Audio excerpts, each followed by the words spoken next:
first show, we have 5 trustees in attendance, and this meeting has been duly called and notice of this meeting has been duly posted for time and manner required by law. First item on our agenda is closed session. I don't believe we have a need for closed session, so we will move right into item number 4, which will be open forum. I don't have any notice of anyone signed up to speak for our open forum, so I'll move into item 5, which is our workshop, which is our academic review workshop number 2. Eric, you going first?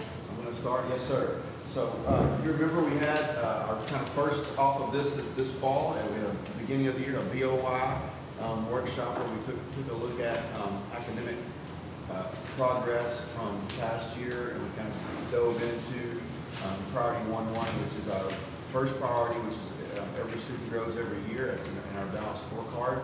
And when we had that meeting, we told you that we would come back in the middle of the year for an MOI workshop to kind of go over kind of our progress for the year, where we are, and talk about our, what we're doing for those specific areas in 1.1. That one large piece of the balanced scorecard priority 1, and those key strategic actions that hit each one of those areas. So tonight, or this afternoon, we have Dr. Gibson with us again from Mo Casey. He's going to kind of walk us through part of that process, and then Ms. Heimbuck and several members of Ms. Heimbuck's team are going to share kind of where we are as a district in priority 1.1, where multiple measures of data, HQIM, PLC process and walkthrough protocols, and then the MTSS process, which is really, that was a new key strategic action for this particular school year, and we'll be able to talk about the really great progress that we've made with MTSS across our secondary campuses, which is almost unheard of at secondary for MTSS to really get off the ground, and we're getting off the ground, so we're excited about that. So I'm going to turn it over to Dr. Gibson right quick, and then we'll get moving.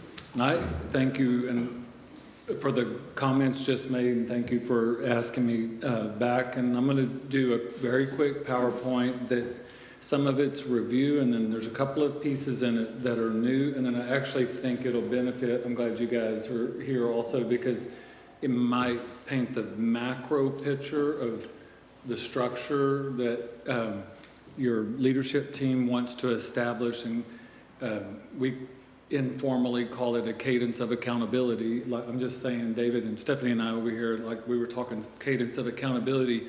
Another, probably the more proper name for that is a performance management system.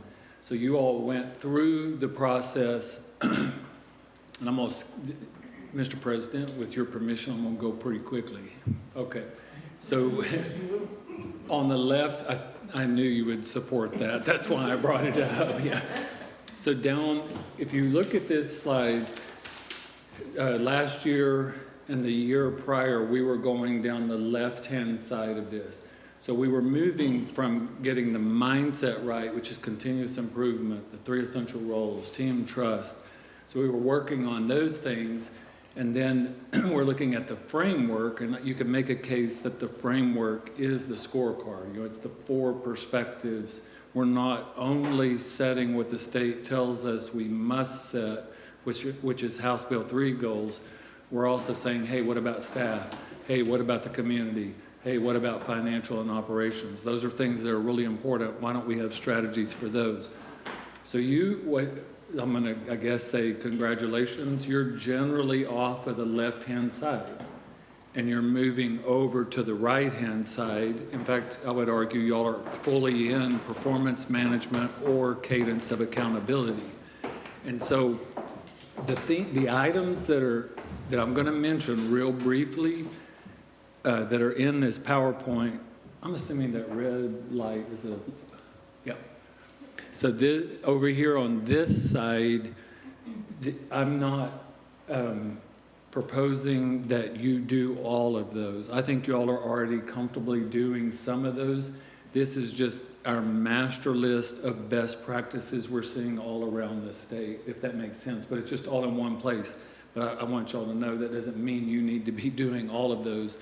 But one thing that I will mention, the Community Advisory Committee, when we started with building that plan, a best practice we're seeing is to keep a small group of community members, which y'all probably have a bond planning committee if I was guessing, and you like constantly, but let's broaden out their roles and responsibilities, if you will, to include getting periodic updates on the scorecard. In Church Cibolo, you know, every time I said, hey, we're gonna have a community meeting, how much? When's the bond? You know, because we were growing 800, I'm just like, that was the, and so we tried to make sure, and bond planning was important for us, and every one of those meetings included bond planning. But we did something that I think helped, and by the way, we did it for man, they should have told me we were right by the tracks, because is it time? It's on time? Okay. We would do the last bond passed, almost like bond check-in on, are we paying for what we said we were going to do? And then we would do planning for the next bond, and then we would do a scorecard update every time we got the community advisory. Because in some ways, we're asking them to help us with facilities. We wanted them to say facilities for what? Well, the facilities are for the delivery of all of these objectives that we're putting together. So I'm going to run through these a little more quickly than that first one. But the staff advisory committee is the same as the community advisory, but you're trying to make sure that we're always listening to the front line. I think you all have been and maybe are doing monthly scorecard quick checks. So if this is something I would pose to you all as a question today, what we're seeing is that districts that are getting good at this roundtable process, which is what we're doing today, the fourth one on there, that to think about the monthly quick checks as more external facing. Does that make sense? Like we're trying to put the information out that here's where we are, and that the roundtables are more like this, where we're really kind of digging into it. We got staff members that come up here and they're going to talk to the board, you know, about the progress. And then it gives the board a chance to ask questions, you know, about the topics that, so if you do both, which I recommend doing both, the monthly quick reports, you can start thinking about them as more external, like we're pushing information out. Then the roundtables are more like, hey, let's get the board circled up here with the admin team and let's let them have a chance to ask questions about progress. Does that make sense, like the difference between those two? The strategic, I'm sorry, learning to use the strategic questions. In the interest of time, thank you for copying these. Yep, because this helps, because there's a slide and I don't want to have to jump to that slide. But on the page 2 of this, and this is not the first time, trustees, that you all have seen this, but number 3, the set of questions down under number 3, and I think there's 26 of them because it goes A through Z. These are the kinds of questions that are good for what we're doing today. Does that make sense? Like this, and I know when I was on the TRS board, as a superintendent, but I was also a board member, and trustees, I know I've told y'all this, but I want the staff to hear it too. So I'm a superintendent in Church Cibolo, and then I'm on the board at the Teacher Retirement System of Texas. So I would leave my office in SCUC as the superintendent, you know, like quick call, do this, do that, you know, like all those things. And then I would roll in there and now I'm a board member. Like 5 minutes, like I would walk in the building and I'm a board, okay. And it was hard for me to get out of superintendent brain and not like come off with the TRS staff. Well, I'll just tell you, the TRS staff, I saw one of them at the Capitol last week and they were like, yeah, you wound up being a really good board member. I think that's funny the way they said that. You wound up being and I said, oh, you said wound up. And they said, yeah, you kind of rolled in hot. That's the way they said it. But I felt like there was just stuff that needed to change. But I'll just tell you all, trustee, these are the questions that I created for myself on the TRS board. Does that make sense? Because I needed to get out of superintendent brain and I needed to get in board member brain. And I remember well, I would hit we had a little button that turned the light on that I have a question. So the light would go on over by me, and they would say something like, Dr. Gibson, you know, like, do you have a question? And I remember clearly at first saying, I need just a minute to think about how I want to ask this.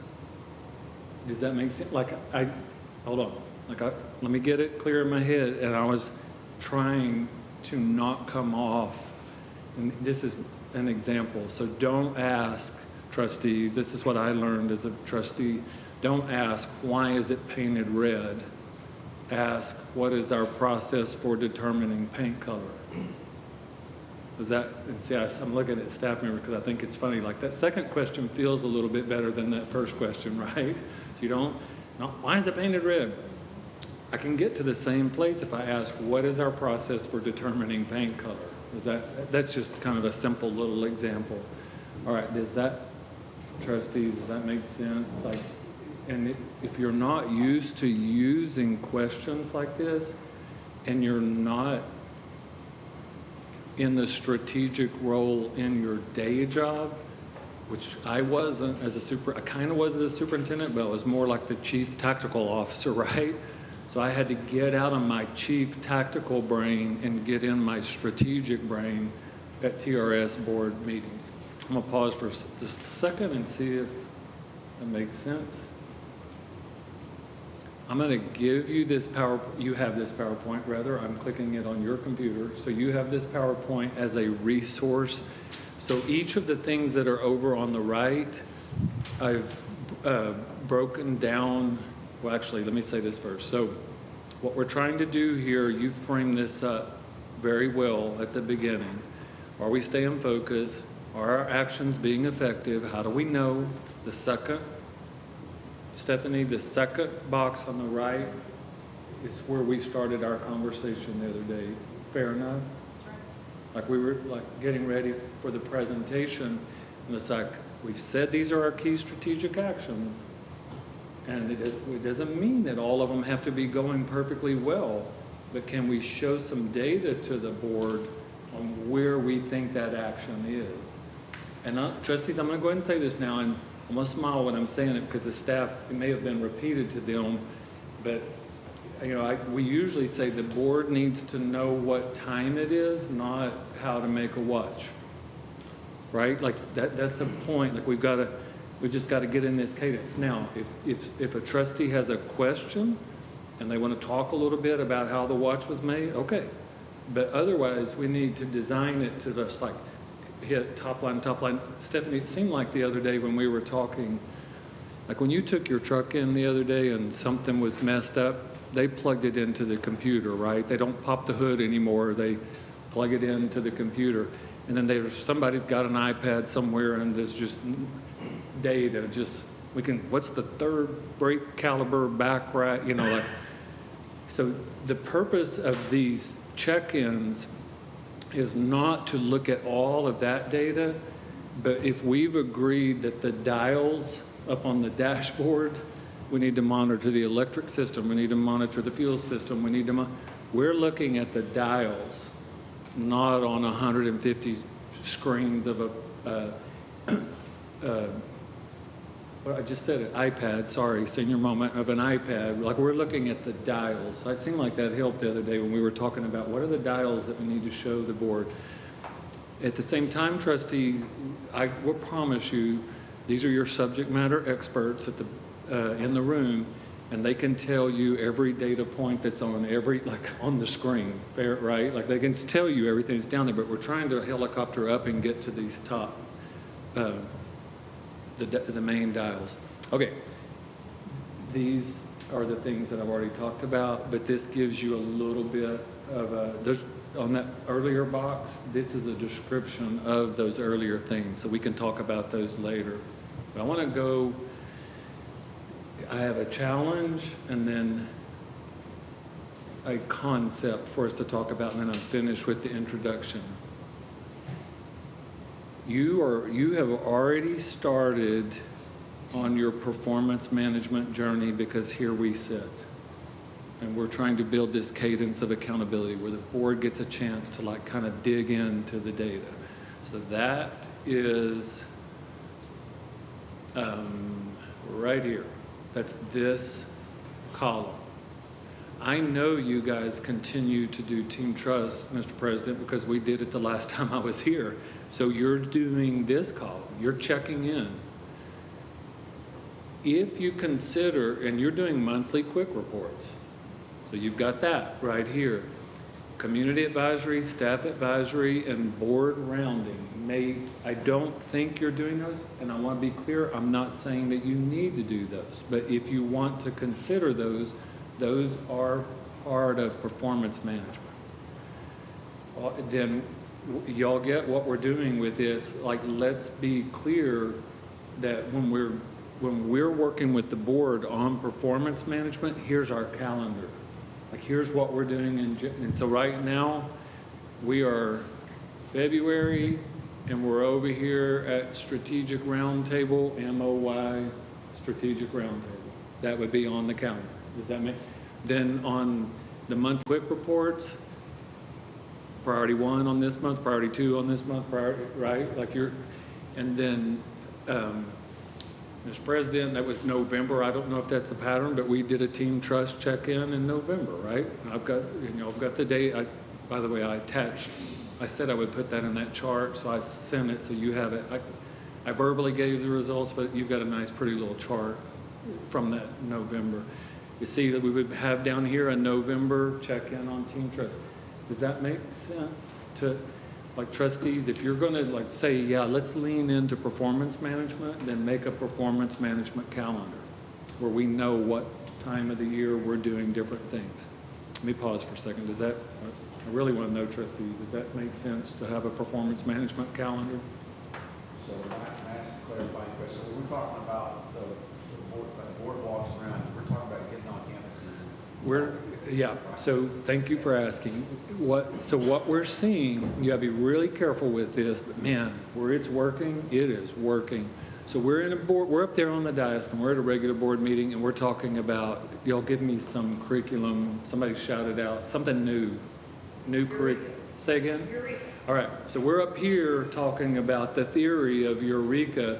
We're inviting the board to go on a walk to show what that looks like when it's being delivered at the front line, right? But it's not for the board to get in there and go, what are you teaching? Why are you teaching that?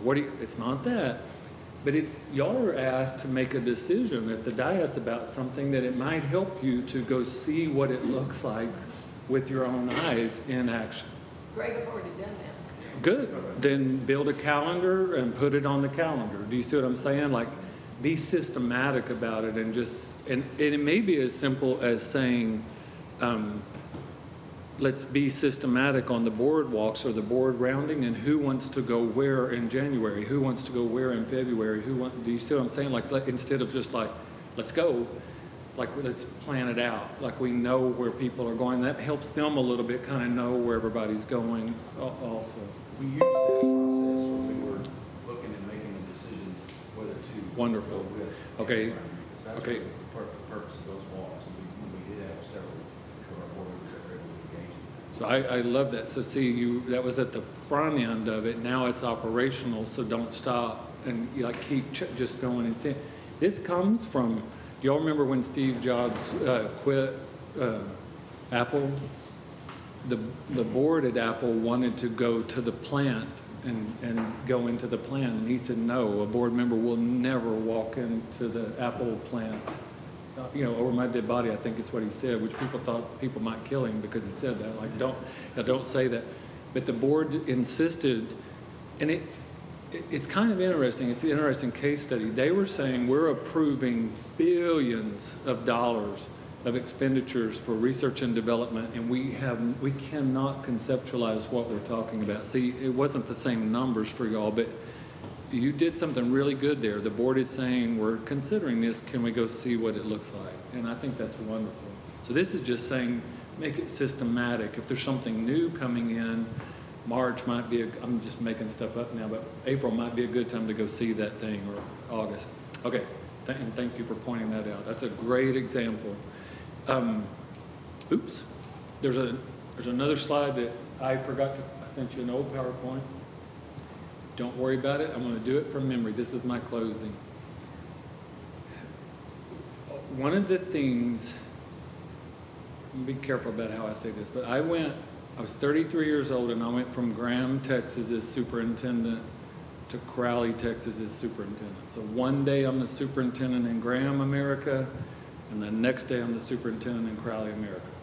Just like that. And I was just finishing up my doctorate, thought I was the smartest kid, you know, I'm the smartest guy on earth. And they whipped all that out of me in about 3 days. 7 federal lawsuits later, 8 years later, I learned to get hardened, you know, as a superintendent, but I was trying not to get jaded. But one of the things I had to learn, just culturally, is I have to move from tolerance to acceptance to appreciation. I want y'all to think about that. Tolerance is okay.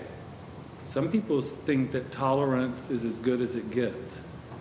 I would argue that you move from tolerance to acceptance to appreciation. Like that's the goal. We want to get to where we appreciate others. We're leaning into the tactical team and the strategic team. So tactical team, there's a couple of tactical team members sitting up here. Strategic team, board, we have to move on the relationship between those two teams from tolerance to acceptance to appreciation. And the appreciation part comes from how much do you get paid, sir, for this job? A whole lot. Yeah.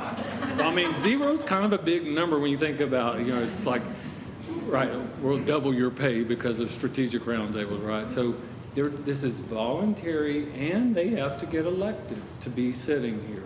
So I'm going to start as a head tactical member. I'm going to start trying to get my head wrapped around first. Why would you ever do that? You know, give up your Tuesdays, Thursdays, and 4 p.m. on a, you know, for zero pay for all the extra work. And I think I probably know the answer to you because you're right beside me, but you're giving back to the district that gave so much to you, I would bet. And I think you probably said that in my presence before. That's why I know.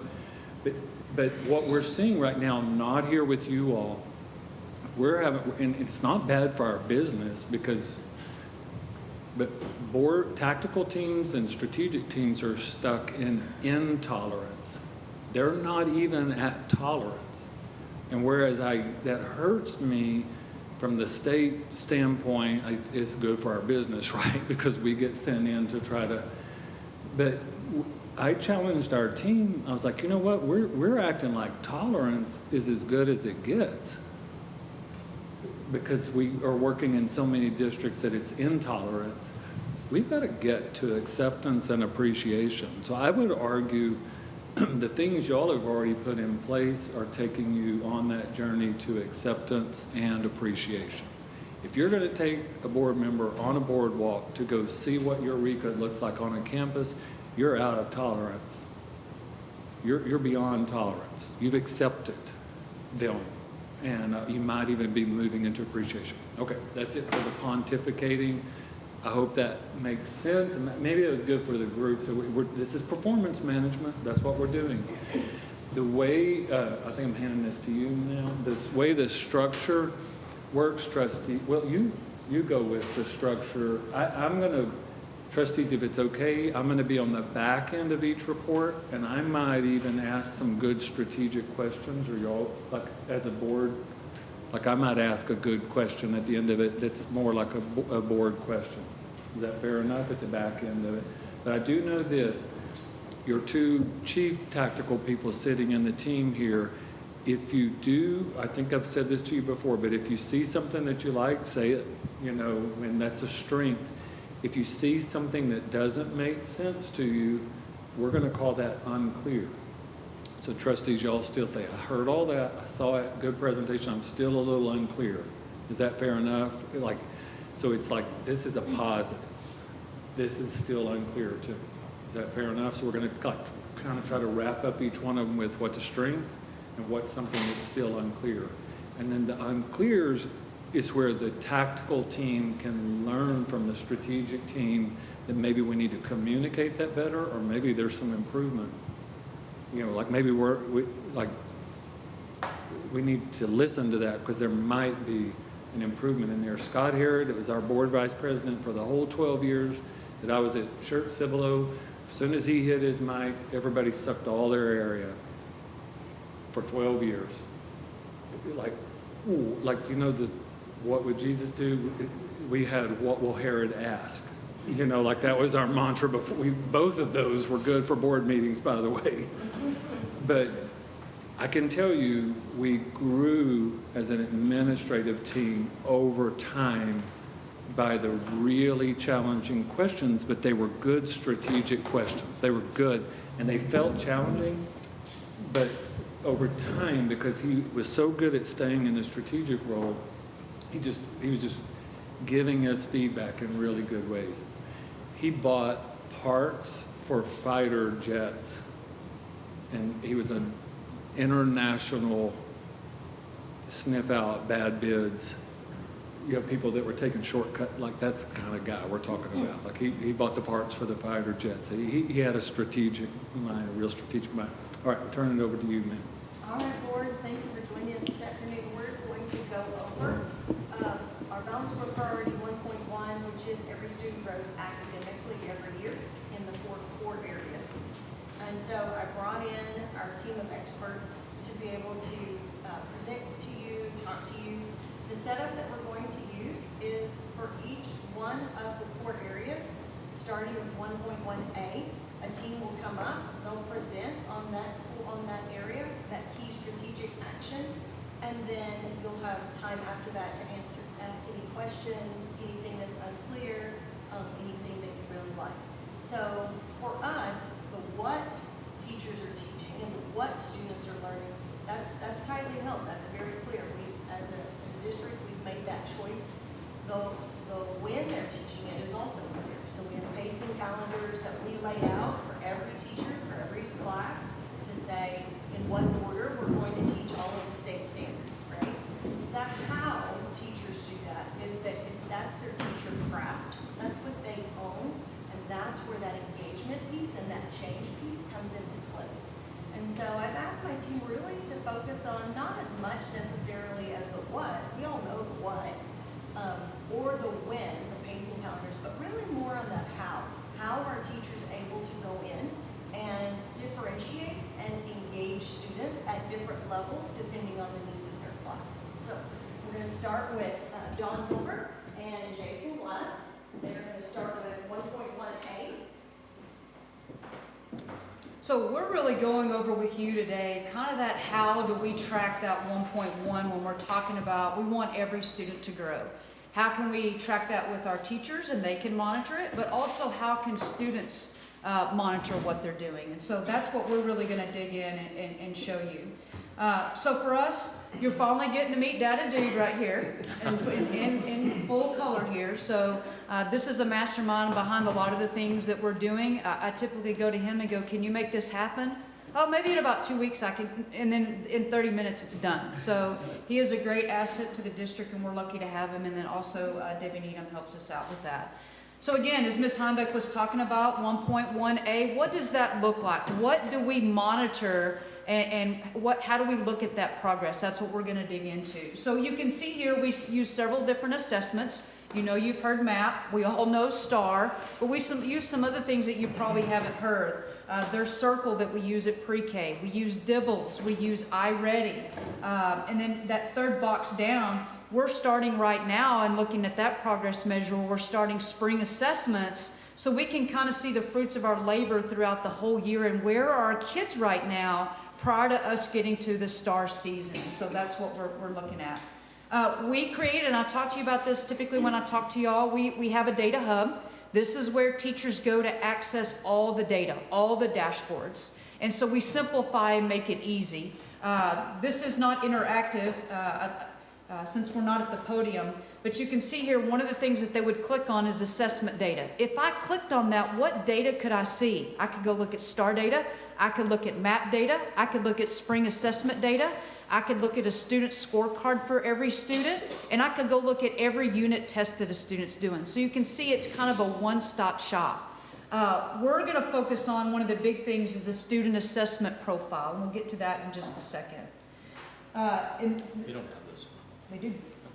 So this is the thing that we just added because we wanted you to see since we weren't able to click on that. So just like I said, you can see all the star assessments, you can see map, all those would be interactive for a teacher to click on.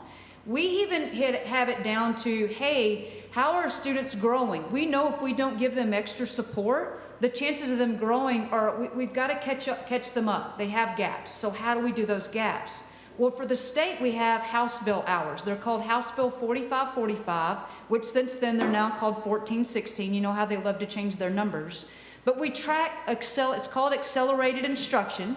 And so we track that for every campus. So a student goes into their student scorecard. If I'm in with Mr. Cooper after school and I'm getting some extra help from him because I have a deficiency in math, then as a student, I go into my scorecard and I enter those minutes that I worked with Mr. Cooper. Students have to have between 15 and 30 hours depending on if they did not pass, what score they got on the STAR test. So that's kind of what that looks like. Now I'm going to jump it over and let Jason talk about the first thing, which is going to be the student profile report. Thank you, Dawn. So I do answer to data due at HEB, just so. We talk about that because people will stop us in the chip pile and say, hey, Dada Dawn, I have a question. Yes, I will answer that for you. So we will answer you in HEB if you call us that. So you're probably aware that STAR actually gives performance levels based on a student's performance. So if the did not meets, we're kind of coloring that red, approaches yellow, meets, that's green, and masters would be blue. So we kind of talk about when we're meeting with teachers, the stoplight and then the sky. So what we've got here, we call this our student assessment profile. This is something like a 10,000-foot view of what's going on with a student so that you could go in and tell a story about what they're doing. This is actually a real student. We've blotted out their name, but the first piece of information that's presented here would be that RLA. So 2 years ago, they got a performance level of meets, green. The next year, they've got approaches, yellow. So they actually dropped and we didn't get growth points for them. And we've also got absences and major discipline events on the same page. That's to kind of give you an idea of does this play into that student's performance. So this is all one big page. We've got it split up into multiple, so we'll go to the next one. Next is Dibbles, and when Amy and Jamie are up here, they will give you some more information about these diagnostics. But we're trying to build that idea that we're making a common language with that stop sign, with that stop light. So we've got the yellow on there, we've got the green. The student only took a middle of year. And then next, we've got their MAP information. So MAP gives us projected STAR scores every time they take it. The student, they got meets at the beginning of the year as their projection and approaches at the middle of the year. So they may be struggling a little bit in this area. And then underneath that, based on percentages of how a student might, how they might perform on STAR for this particular module, we give them a performance level for that too. You could probably take a look at all of these and kind of average them together to get an idea of how they might perform on STAR.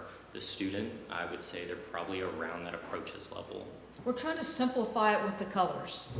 As you saw at that first slide, where that red is do not meet, and then I jump up to yellow, then I jump to green, and I jump to blue. To hit that 1.1 and talking about student growth, we have to jump a color. And that's why we kind of use those colors that students can see and that also teachers can see on that. Yeah, good point. They have to meet it or beat it. Next up we have math, and instead of Dibbles, we have iReady. That's the math version of language. Again, Amy and Jamie can give you some more information about that when they're here. But right at the top, you're going to see at the beginning of year, the student had 486. In the winter, they had 487. In that upper right, there's that little table of 1. That's where that 1 came from. It's a difference of 1. But they got a goal of 18, so they've got 1 out of 18 for that mathematic scale score, that overall growth goal. And similarly, we've got the colors. Yep. And they also get the projections from MAP on their beginning of year math, their middle of year math, and same thing for the unit tests. So this would be one of those examples of a kind of a celebration here from this math and looking at MAP. They went from meets to masters. They're showing growth. That's exactly where we want them to be. But sometimes the hard part is keeping them there also. And so that gives kind of a teacher an idea. And looking back at that beginning slide, why do we put absences in there? Why do we put discipline? Is there a correlation? Is because the number of absences that they've had, is it having a direct effect on how they're doing academically? And I would say if they have quite a few, absolutely that could be one of the issues. Yeah, and one thing I want to say here is you'll notice there's so many different pieces of data. The reason we built this tool is so they wouldn't have to jump around to a bunch of different places to find it. It's in one place. Everything you've seen so far is on one page. You'll also know in looking at data, you need a triangulation of data. If you're looking at one data point, it's not going to give you the whole picture. That's why we have MAP. That's why we have DIBBLES. That's why we have iReady. And DIBBLES and iReady are different based off the subject. And also our modules here. So it kind of gives us a good indicator of where, if a kid is growing. And then finally for science, this is an elementary student. You'll notice they don't have a previous score for STAR. This is going to be the first year they take STAR. And right now they are projected to get approaches, but they've been doing really well on those last few unit tests. So this student, maybe when they take end of year, maybe we'll see something that's more like a meets or master's. So then that's what the teachers can look at. That's how they can monitor their students. And we actually have another dashboard that would help them now too, that they can go ahead and start calculating their growth. But I always say that it's not, the teacher can't do all this. Our students have to have ownership in their academics. And so that's why we did a student dashboard. A student, what can I see in a student dashboard? Just like we just showed you, a student can see their attendance. They can see their major discipline referrals. They can see STAR scores. They can see every time they take MAP. It's going to be color-coded just like we just showed you. They can see their House Bill 4545 hours and how many accelerated hours they've logged. They can see their performance levels for each unit assessment that they take. There's a calendar on there that just gives some generic information, but there is a calendar. So next part, we just want to show you what that looks like. Students have what's called ClassLink. It's kind of like if you have an iPhone and you go to the App Store, or if you have an Android and you go to the Play Store and you look for an app that you want to look at. This is the same concept. They look up Student Dashboard, they click on one of those icons, and it takes them to the first page. At the top of that page, you'll see it says hi, and if I'm that student, it may say, "Hi, Jason Glass." It will show Jason how many disciplines he's had and how many absences he's had. This first page is just news and tips, so it just gives some information about what's coming up as far as dates, and it also just gives some fun facts. But what you'll also see that we've used this for is we just rolled out parent and student surveys. So this is where elementary students are accessing the student survey. They click on that link and they're able to fill it out. Also at the bottom, there's the GT student, Accelerated learning plan. thank you, I always forget that, we have so many acronyms. That's their accelerated learning plan that they can click on for some of those things they do with advanced academics. Here's the calendar I was talking to you about, very generic, but it would have testing dates on there or maybe holidays. And this is where it kind of fits in with what Jason just presented to you and what teachers see. So you can see on this that do not meets, approaches, meets, and masters. There's your colors again. Then for this student, we show their STAR 23 data and their STAR 24 data. So this student really fell back. They went from the green part all the way to the red part. So that's where we can dig in a little bit deeper. Why was that? Okay. And then over on the far right-hand side, it shows what they are for MAP right now. So they're on target right now to hit somewhere between that meets and approaches, which is above the red, which is exactly where we need them to be because they're showing growth right now. Same thing for the MAP. They went in 2023 from approaches low to approaches high. They show growth. We've got them on track. And then right now for MAP, they're green and green. That's not a bad deal. They don't necessarily have to get to blue as long as they stay the same color, okay? So meets and meets is a good thing, and right now they're on track for that approaches in the science portion. Again, this is a 5th grade student, so that's their first time for them to take STAR. Then at the bottom we have RIT scores. You've probably heard that with MAP before. So we have RIT scores down there, and in elementary, students a lot of times color in, they have their goal sheets. This is replicating that for students. This looks a little messy, but if this was interactive, you would click on the subject. If I wanted to look at my reading language arts assessment, unit assessment scores, I would click on that button, pick a subject, click reading language arts, and it would show me all my reading language arts color-coded. And that's, so a student needs to know how they scored last year. Are those colors at the same, or are they above what I scored last year on STAR? And then House Bill 1416 hours. This is where a student, like I talked to you earlier, they would click on that link, that form, to go fill out their hours. Like I said, if I work with Mr. Cooper after school for 30 minutes, I would come back here, I would click on it, and I would log 30 minutes. We even tell the student how many hours they need. For example, for this student needed 15 hours. They have completed 3 of them, and then they still have 12 hours remaining. So, lots of information, just like when I always give up here and I kind of go, here y'all go, here's a lot of information. Do y'all have any questions for us? What kind of feedback do you get from teachers about using that? So last year we went to 100 PLCs to sit down and really work teachers through it. We're still doing the same thing now. We make ourselves available and we will be there. We now get feedback. We get feedback from teachers all the time. Hey, can you do this? Hey, can you add this? Is there an easier way to do that? And this guy right here can typically make it happen. Because our whole goal is we don't want teachers, you remember Eduphoria. Oh, yeah. You dug in there and it was hard to pull all that data. And so that student profile really, like Jason said, is a one-stop shop now, that all the data is in one place and so you don't have to go do all the digging. It's wonderful. I wish they would have had this when I was. I was thinking the Oh, same my gosh. thing. Yeah. So for somebody that doesn't come from the world of academia, the color coding makes it a lot easier to Yes. follow and to understand. Yes, agree. Thank Yeah, you. I was thinking, you can draw an inference, right, without having to dig to 10 sheets. I get an inference with one glance, which is what, and I think that's wonderful. The teachers will even put that in their room. They'll have it color-coded, approaches, meets, and masters, so a kid can look straight up there and know exactly what it means. Yeah, I've actually seen that in the classrooms, Mhm. and the charts with the kids. Yes.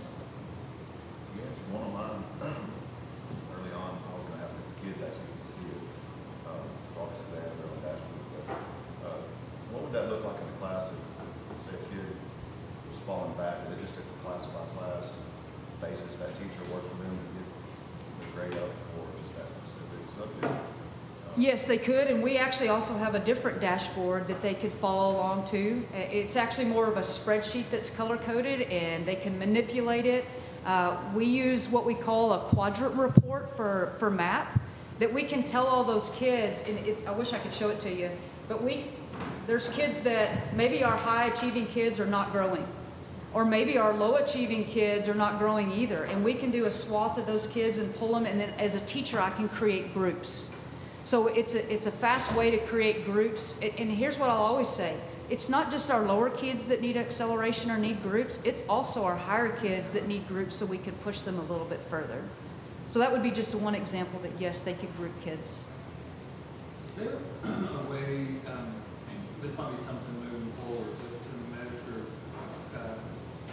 this is probably long-term, but click rates? So like, it's kind of, you're getting feedback on making it better, but then ultimately, we know how many teachers are clicking into it. We have that too. Okay, Mhm. see Yeah. that, when you get the thing fully built, that becomes the measure. How, right, when y'all are reporting on this, now that the board knows what it is, it's how many times teachers are clicking in. That's, you know it's working. So last year we did the click rate based off the hub that I showed you, because it's Google-based. But now that we're Power BI, we have a click rate per dashboard. See, that, again, once the awareness is common, that becomes the measure. If they're clicking in, you know, at a higher percentage than before, then it's working, because they won't go to the teachers or the truth teller. If it's not helpful, I'm not going there. We can do the click rate down to the teacher. Right. There's one caveat to that, and sometimes when they go to reports, they'll print them out and then stop visiting it on the digital platform. Oh, got it. Okay. Well, that's a good point. Thank you for clarifying it. You'll have to kind of figure that out if you're starting to look at different. So you may have to question now, are you using, you know? But our click rates, especially in certain areas, they're high. That's great. I mean, there's areas that we actually met not long ago with our team to say, hey, these are some areas that we think we need more clicks. So we need your help out, you know, and with teachers to go, hey, this dashboard's important because,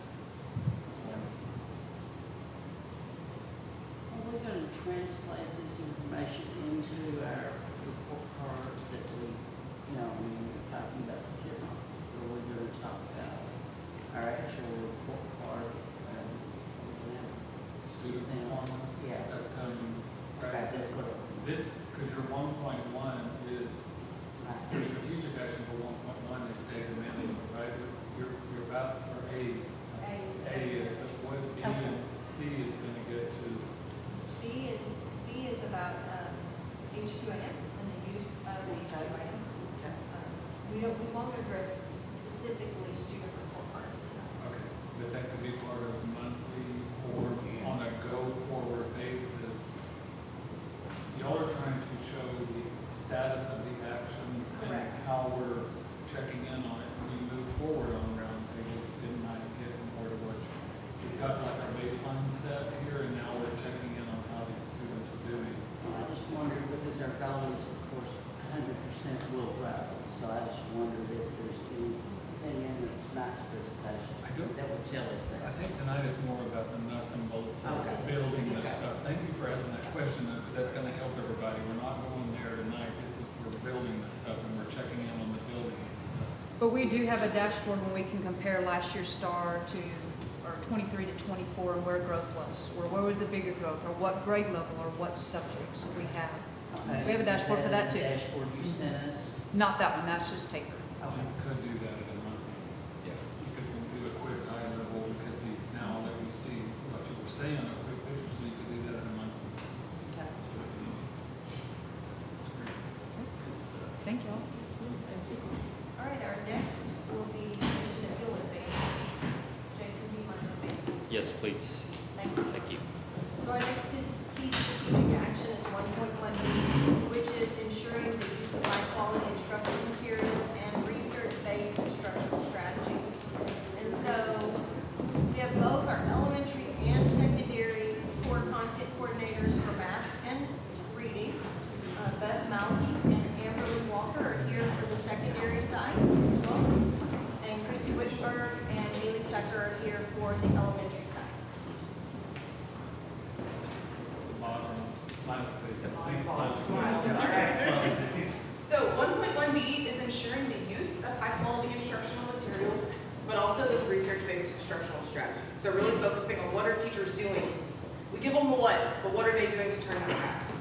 So to get started, I've got some pictures here of some things that teachers are doing in their classroom to really put that magic in. I think about the Walt Disney quote that we can put all the best procedures and structures in place, but it takes people to make the reality.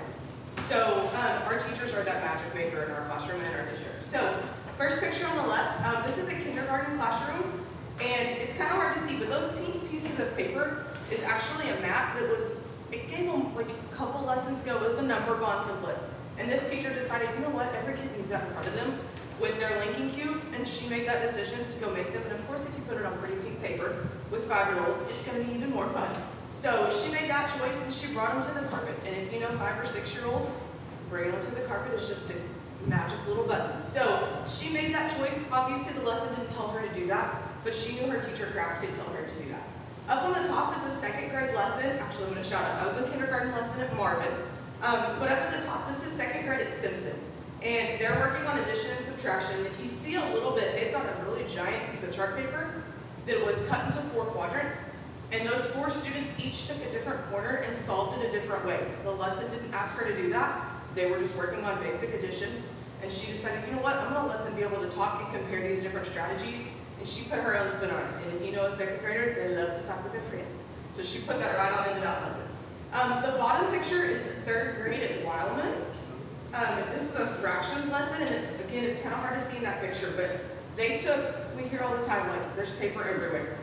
Nobody's telling anybody to use paper all the time, and this particular teacher took the questions that were in the curriculum, but made it into a digital quiz. And so if you look, the student is still using the same strategies from the lesson. It's hard to see, he's drawing these little fraction bar models, but being able to put that digital piece back into it, which is, again, another fun little way. That one was at Wildman again. And then on the right, this is 4th grade at Northside. And they were working on geometric figures and attributes. And this was the beginning of a new module, so there's a lot of vocabulary. And this particular teacher decided to bring in those popsicle sticks and Play-Doh on her own, and actually had them creating these geometric terms in the vocabulary piece to put that hands-on learning back in. Instead of just saying, oh, here's this new term, what's array? What is parallel lines? They're actually creating them. So we just wanted to showcase, especially in math, the magic that teachers are bringing to the forefront with that teacher craft, because they've got some amazing ideas. So we wanted to showcase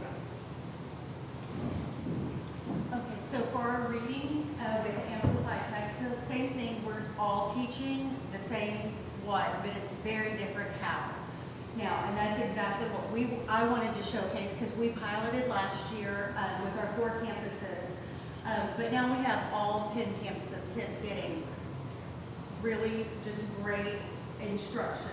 And our first guy down there, on Friday when we were talking, everyone was trying to guess how old this student was. And I know the units and we're trying to blow it up and everything. He's a 2nd grader, and if you look closely, his writing, and I had to write it down because they were studying Greek civilizations, but he put, and the early childhood teacher loves it, the reason I want to see Zeus is, and he said because he is the master of all gods.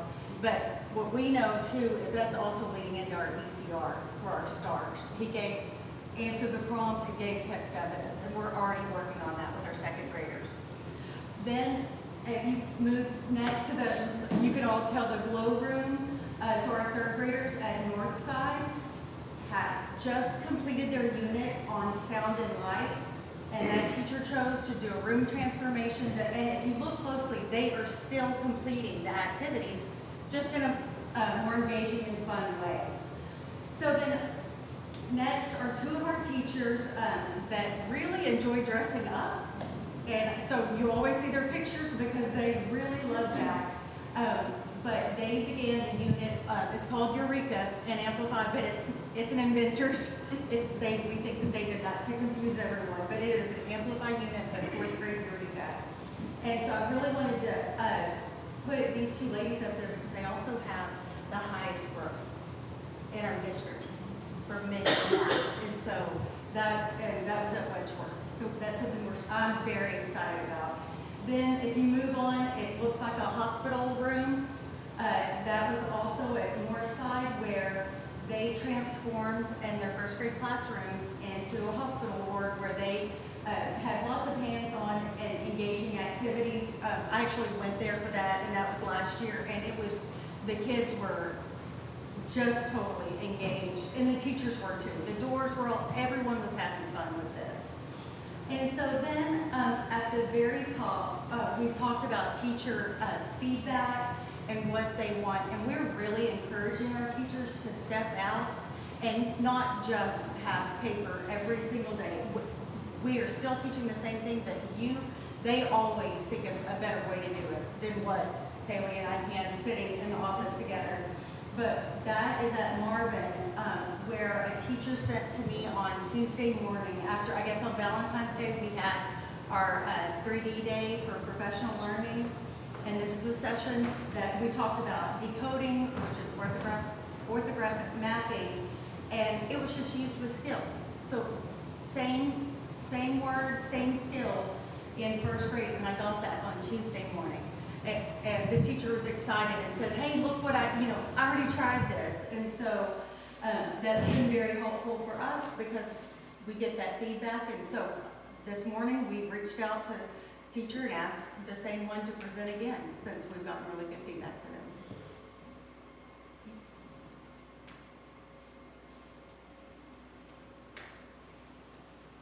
them. Okay, so in secondary math, right now we are piloting Carnegie Learning with our 7th grade team, and all our other secondary math teams are utilizing the previously adopted approved materials. And so we have started this year, last year, we started providing the learning plans for the teachers, and this year we started offering district PLCs for 6 through 8, which allows us to bring teachers from the 3 junior highs together. We provide a set for them for the day, bring them all together, which they don't normally get a chance to do that. And so it's, it's very helpful to just get them on the same page, first of all, and then let them collaborate, share ideas. They work through some of the upcoming lessons and talk about engaging ways that they can do those lessons. And even if we have new teachers, like in the picture there, we have a teacher from, that's an 8th grade group. There's a teacher from Pullman. There is a first year 8th grade teacher from Findlay. There is a dual language teacher from Howard, and then there's a modified teacher. And so having all of them at the same table has been very, beneficial to get everybody to share ideas and support the new teachers with the content, because sometimes they're not sure how to present something. It allows those other teachers to share that as well. So it's taking what's on the learning plan and then, like they were saying, putting their teacher craft together, and they get to do this in a collaborative way. So this is just some pictures of secondary. We have fun in secondary also. So teachers can take, instead of just handing out a worksheet, for example, a couple of the pictures with the smiley faces, there was an activity where they had 3 questions. They were in pairs, the students were in pairs, and there were 3 questions and they had to pick 2. So they had some choices, and it was basically just kind of making it a little bit more interactive, getting them up, moving around, and the kids had fun with that. And then over on the right, there are some examples of student products where they took the multiple representations unit, and actually the students were able to use their artistic ability and draw some of those things out and demonstrate that they did understand all of the different representations. There's a teacher at the top, and she's going over some numeracy practice. We do numeracy in our 6th through 8 classrooms for the beginning of class. And she's just demonstrating as the students were talking about their ways of thinking, and then she's just writing that on the board and showing the different ways of thinking about the math problems. And the bottom left, again, is just where a teacher has taken that and made it into something that was appropriate for that student.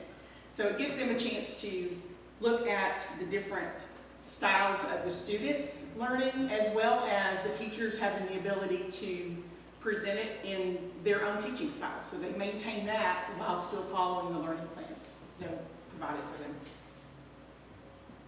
I'm sorry, I have a quick question. Yeah. Given the opportunity to come together and collab like that, how frequent is that? Good question. We had this year, we did twice in the fall and twice in the spring. And in August, before school started, the teachers selected those dates. I told them this was going to be happening, and so they got together in their grade level teams and said this would be looking at the scope and sequence and when would be a good time. And so they chose 2 days in the fall, 2 days in the spring, and it's been very beneficial. The teachers really enjoy it, and the quote they say when they're leaving is like, I love walking out of here feeling like I'm ready to go for these next couple of units, because time is such a valuable thing. So I'm highlighting the same thing as my group.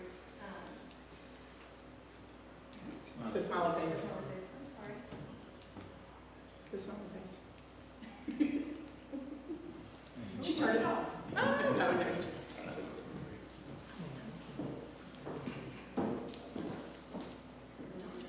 I really thought that would have been me that did that, so, yeah.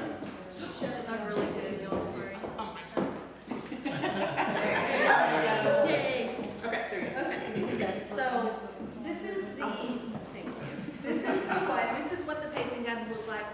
And this kind of mirrors what it looks like at the secondary team. So there's a pacing guide, and that's just one side of it, so that you can see that my colors match up with one day of the district unit learning plan. So on both of these items, we get feedback from the teachers as well, and we kind of try to implement some of the changes they asked for. If they want us to move the unit test around a little bit within reason, we try to get feedback on each of these components. And then the what, here, and the when, we get feedback on this as well. And then inside of the PLC, which is similar to what Bev was showing you, the pictures of that, I feel like that's the biggest win for us at 6th through 8th right now is, in the beginning it's very vulnerable to come and share like what you really do at your campus and are you willing to share your materials. And as that has gone, people are looking forward to it. They know they have to give up a day of instruction. We know that, and that's why we settled on 2 days each semester, because we are asking them to come. Usually the same person doesn't come the very next time, so you're missing one time out of the class with your students. Go ahead to the next one. I can say I've stumbled into those sessions on more than one occasion, and it really is good work going on, and they're really rolling their sleeves up and working together, and the horizontal alignment between all three campuses is really great to see, because we know that whether they're at Howard or Coleman or Finley, their teachers are aligned, so they're all going in the same direction. So pretty cool. Sorry. No, that's fine. That works in.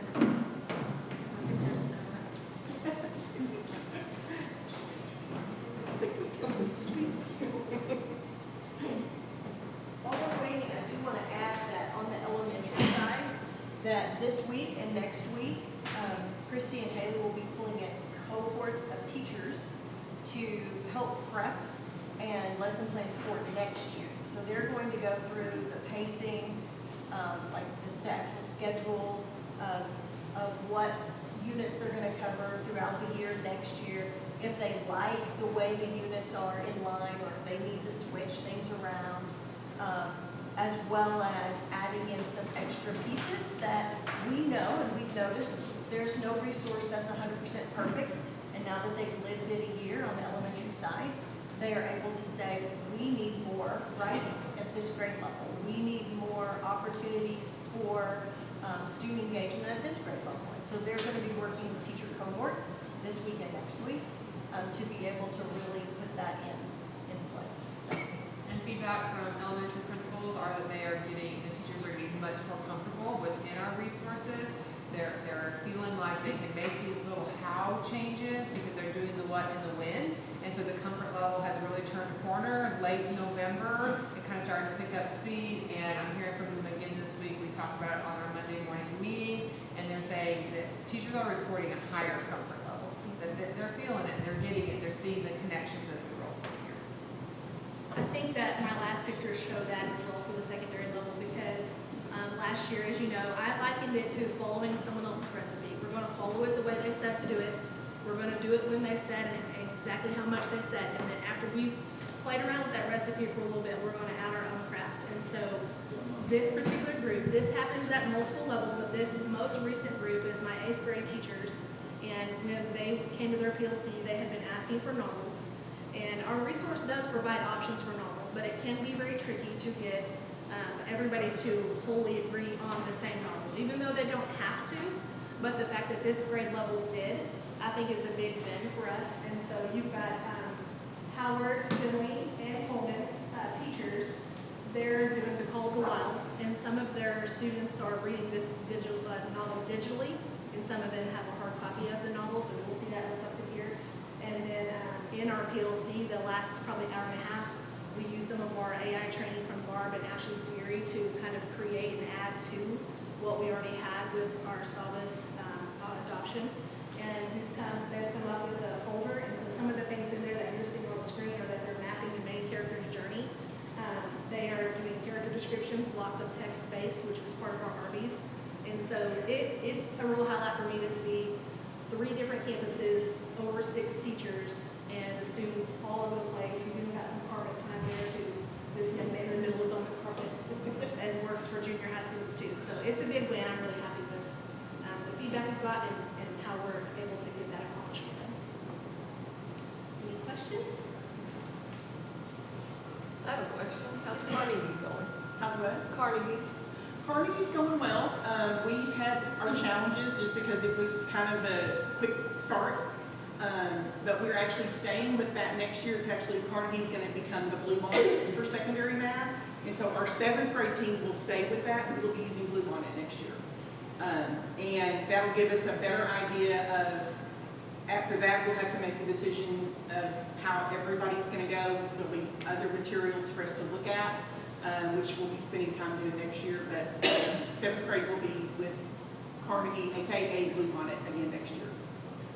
We actually talked about that this morning on our weekly call with Mr. East and Mr. Williams, Mr. Blanco's out today, and questions about, you know, how is it going? And Rusty's here, he can speak for himself, but the comment was his teachers really like the Carnegie math. It was hard at first because we jumped right into a unit that we weren't used to teaching in that time, which was like geometry in 7th grade, which was, you know, looking at some formulas, circles and circumference and area of a circle, which was kind of a little bit higher level stuff than they had really seen at that time. But really the truth is that, you know, if they, you know how math, you taught math, so, you know, math is progressive, right? And so likely had those 6th graders seen it the year, you know, the prior year, it might not have been a big a shock as it was to right there off the bat, first unit in 7th grade. But that did kind of, that little shock and all kind of evened out as we went through. And so, in fact, we talked about the reported early, you know, the first unit test we saw with Carnegie Math 7th grade was like kind of like it was a shock because it was a big dip. But then the next unit we saw an immediate uptick in how our kids performed.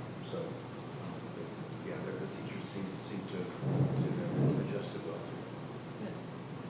I just have one question. So you mentioned that we're going to be teaching HQIM materials. Is Amplified rated as HQIM? Only the skills portion. Only the skills portion in K through 3. That's all that Amplified put for to be reviewed. You know, the scorecard concept is called the balance scorecard. Listening to this presentation, and you know, so sometimes we get the question: is the balance between what and what? And, you know, the answer is yes. And so it can be the balance between instruction and student involvement.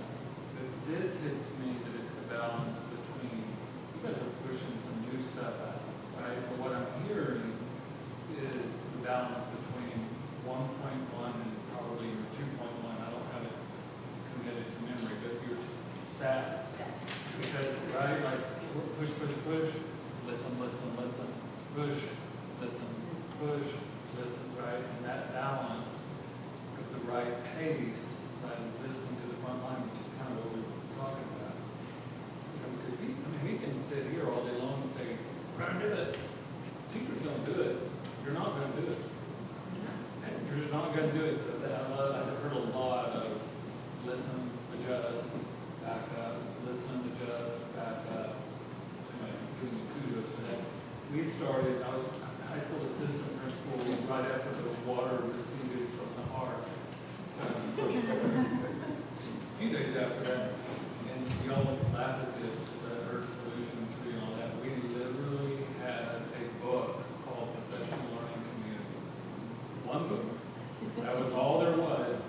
And what I just saw is what we were trying to create at Graham High School 25 years ago just by reading that book. We were just trying to get that stuff in place. We had dedicated time to talk.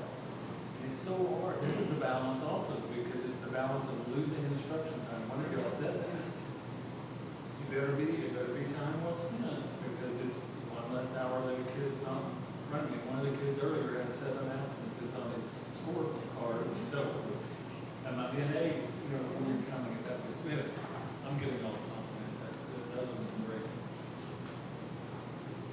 I got this too, so I'm gonna hold it. You tell me when you're ready. Okay, so our next group that will be coming up, 2 principals joining us this afternoon for 1.1C and D. 1.1C is about PLCs, those are the professional learning communities, and the focus on the 4 guiding questions and how those respond to student performance through any change in instructional practices. 1.1D is develop, implement, and sustain walkthrough protocols to ensure desired classroom environments. And so I felt like our principals were the best to be able to speak to those 2 areas, those two topics. So Rusty East from Pullman Junior High has joined us for the secondary side, Karen Polk from Marvin Biomedical Academy for the elementary side. Good evening. So what's really great about our PLCs is time is that it's dedicated for all of our teachers in core content, so K through 5, in the elementary setting.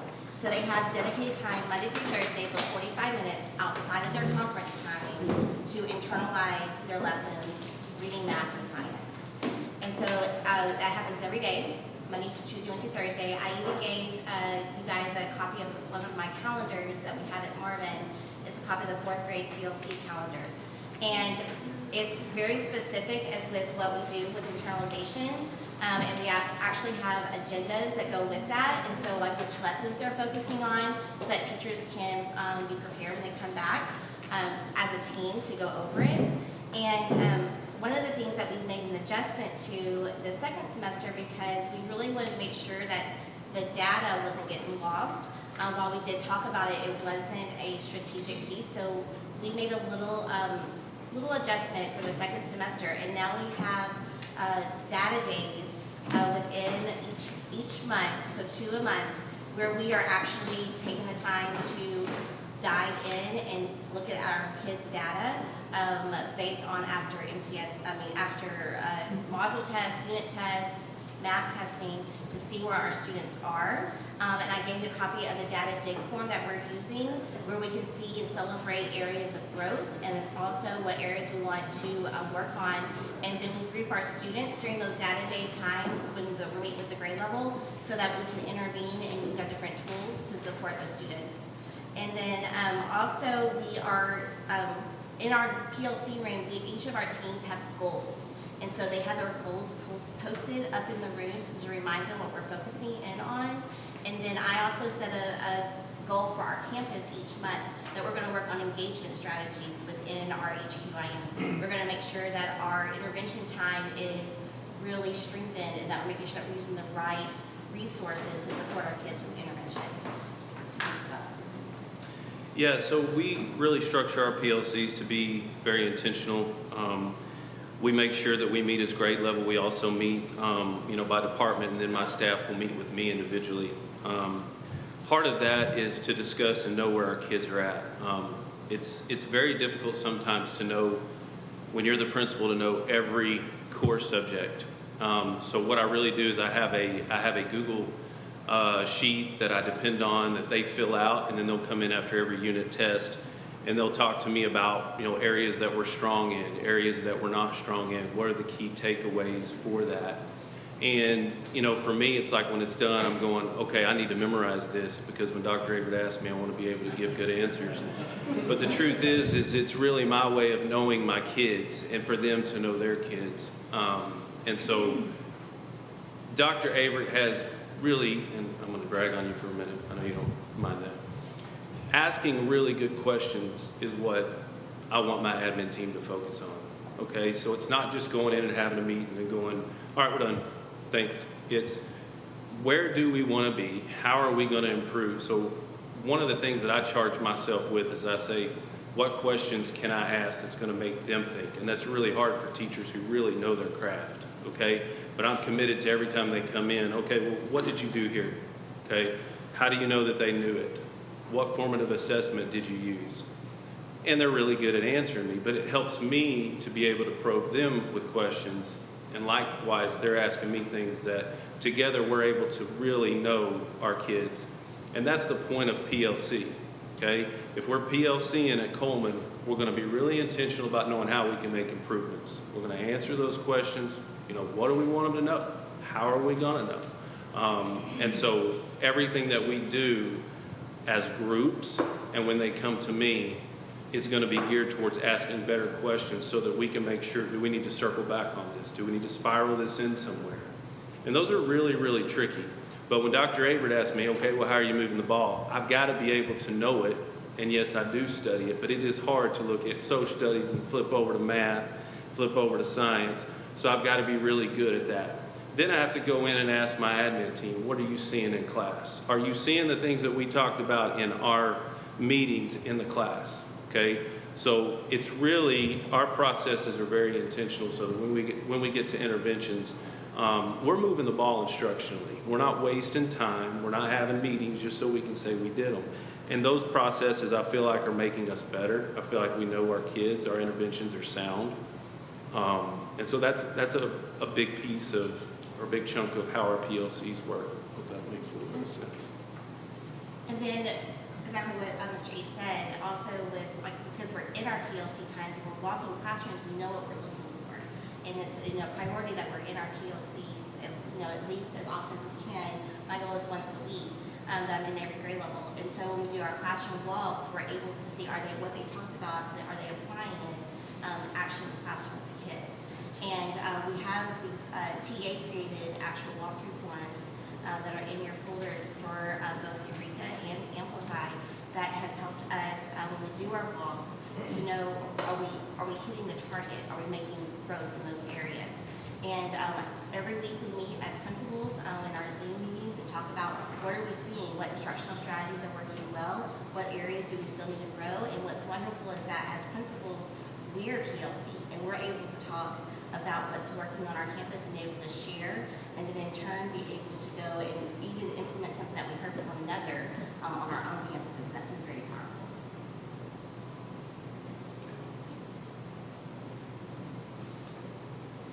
I would also add that every week we meet as an admin team in secondary, and we're able to go over kind of what we're seeing. So that helps me too. I know what Ray and Michael are seeing at Howard, what their struggles are, and it kind of will prompt me to go in and ask my teachers, are you seeing the same thing? So we do that every week. We talk about our walkthroughs. We talk about the coaching feedback that we get. So it's not just information coming in. It's really thinking about how we're teaching it. And I really think that helps. So on top of PLCs, we have these walkthroughs, but these walkthroughs come with feedback. I mean, I'm an old coach, okay? So if I'm talking to my team, I can't just tell them how to do it and assume they get it. I want to hear from them. So if I called a timeout, I'd say, hey, what are you seeing out there? And they better give me some good response, because I want them to understand it. I don't want them to just be, hey, he said it, do it. I want my teachers to be able to go, well, here's what Mr. East is wanting. Why is he wanting that? How is it going to improve my craft? And so not always successful, but I think most of the time it is. Teachers, they want to know why you're asking. And I'm okay to give them the answers, because ultimately it's gonna promote growth. Growth as students, growth as teachers. That's part of being an instructional leader. So that's what I try to focus on in every part. PLC, walkthroughs, and everything. So one of the reasons why I wanted Rusty to kind of talk about his process is because it's very intentional. He has a cadence on his campus. Mr. Zant talks about it, and when we meet, he talks about his cadence, and it's different at Global, because there's singletons in all areas, but every time they take a district common assessment, there's a discussion about their data and what are we going to do about it. And that's one of the things that Rusty does a really good job of is when there's an assessment, he has those one-on-one conversations, those departmental conversations, and grade level conversations, and we talk about where we are and what we're going to do about it. And then we look at our interventions. It's systematic. Dr. Irvin, I'm glad you said that. I was going to ask Mr. East if you would share your last page in your folder. We put in an example of what a unit 4 data day would look like for home junior high. You kind of touch base on that a little bit? yeah, so what you're seeing is after the grade levels and subject areas have met, they meet with me. So let's say I have 2 6th grade math teachers. Whenever they go through their internalization and they go through their lessons, every test that they give, they know to go to my secretary and schedule a meeting. So this is what they will give me. I'll look at it before they come in, and you can see as an example on there, it says the highest TEKS. Okay, that part right there, that 8.5F has been a thorn in our side all year. This time it happened to be really good. So then we'll look at a lowest TEKS. We'll look at, well, what resources are you using? Are they sufficient? What do you use to supplement them? Are they part of our HQIMs? We don't deviate from that, okay? And that's a challenge, but we believe in that. So we look at that. We look at how did they respond when they didn't know it. I mean, you can see it's a pretty thorough, and then we always end it in a positive. What are the takeaways? What are the positives that you see? And my last question to them is, how can I support you? That's not a trick question. It's not something that it's kind of like, how are you doing today? It's, what do you need me to do? Do you need me to ask for some more support? Do you need me to do something that we're not providing? And even if it's something that maybe is difficult, I need to know what those things are, because my job is to support them.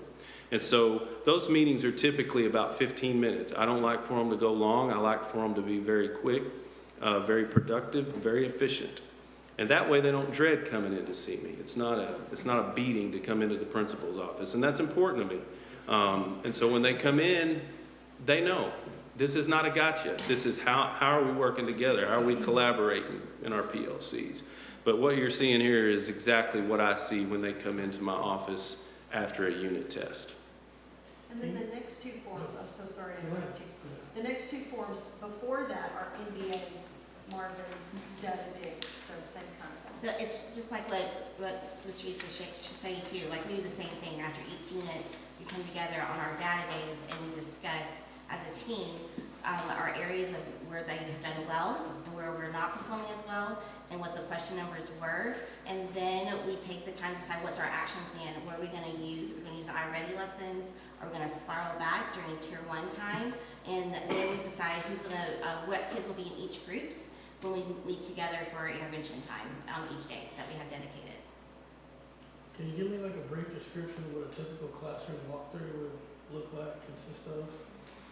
So I want to speak for Karen, but when I come in, I'm usually there for about 5 or 10 minutes, and the first thing I'm looking at is what resource is being used.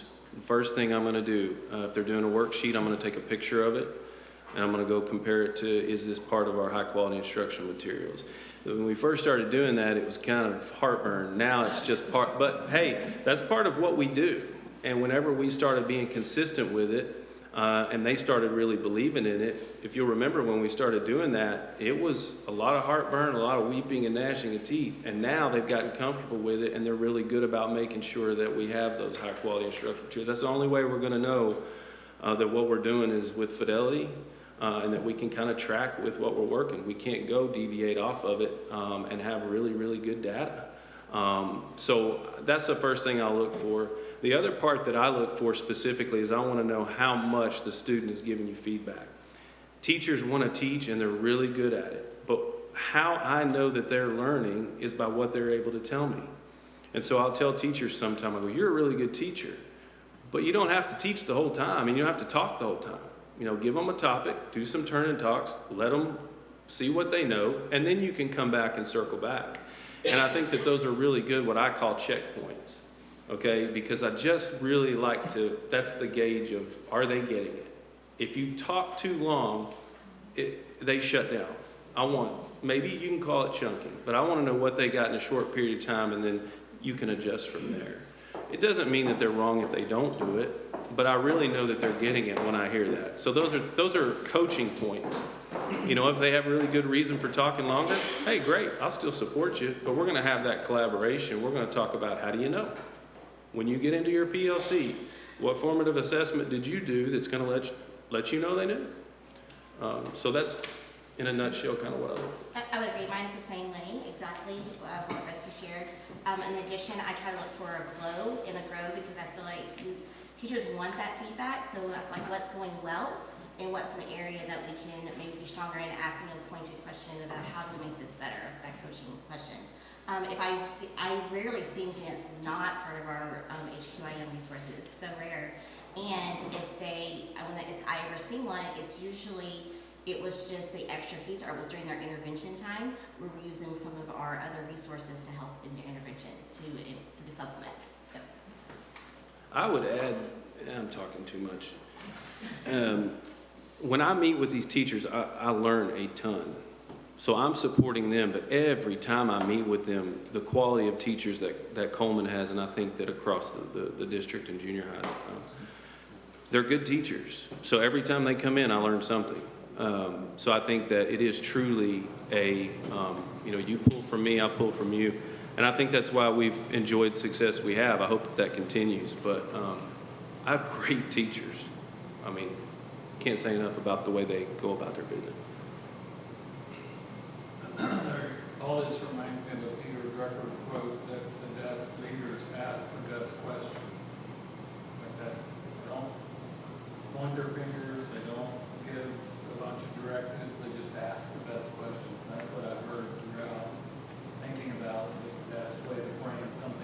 question. Every once in a while, you probably finish a sentence that doesn't have a question.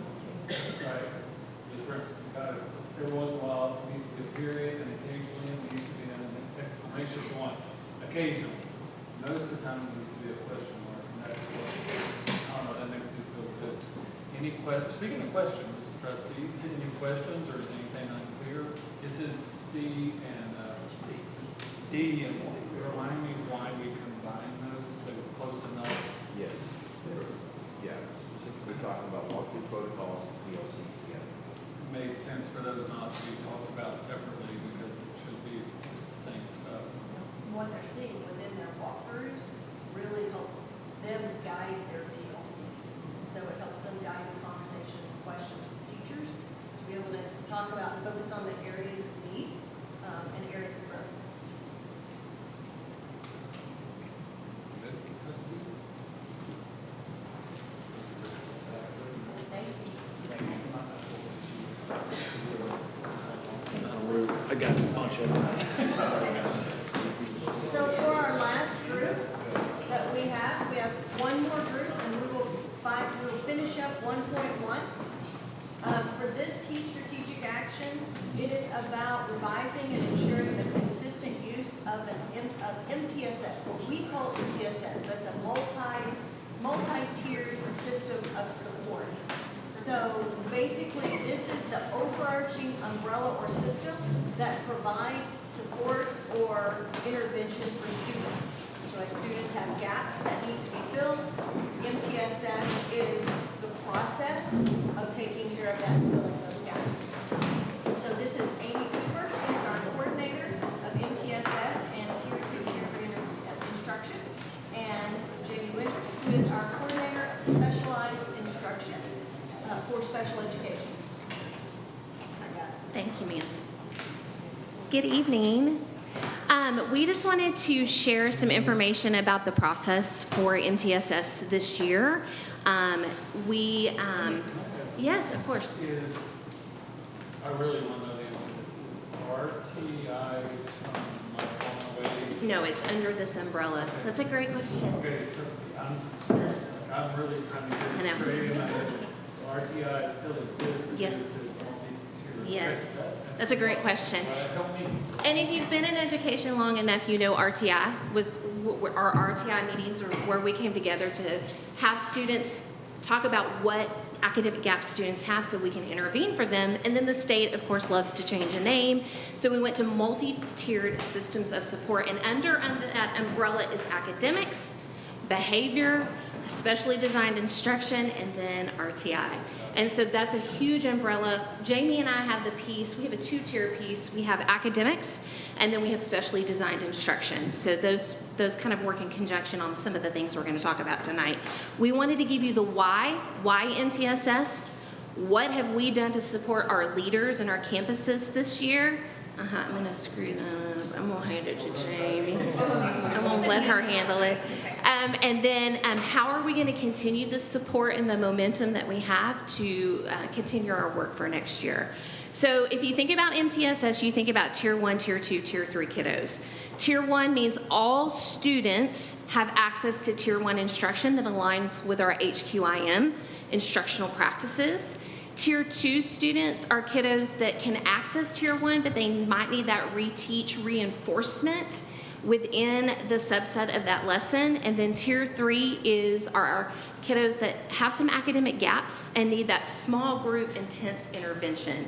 And so we have tried to take the framework that was already established here in our district, and we've revised and added onto that framework to help better support our kids in growth and filling academic deficits. But I'm going to let Jamie talk about how Tier 3 kind of connects to specially designed instruction. So our pairing was really important, I think, in the creation and the revisiting of this, because Tier 3 intervention through MTSS plays a very critical role in the partnership with special education and students needing specially designed instruction.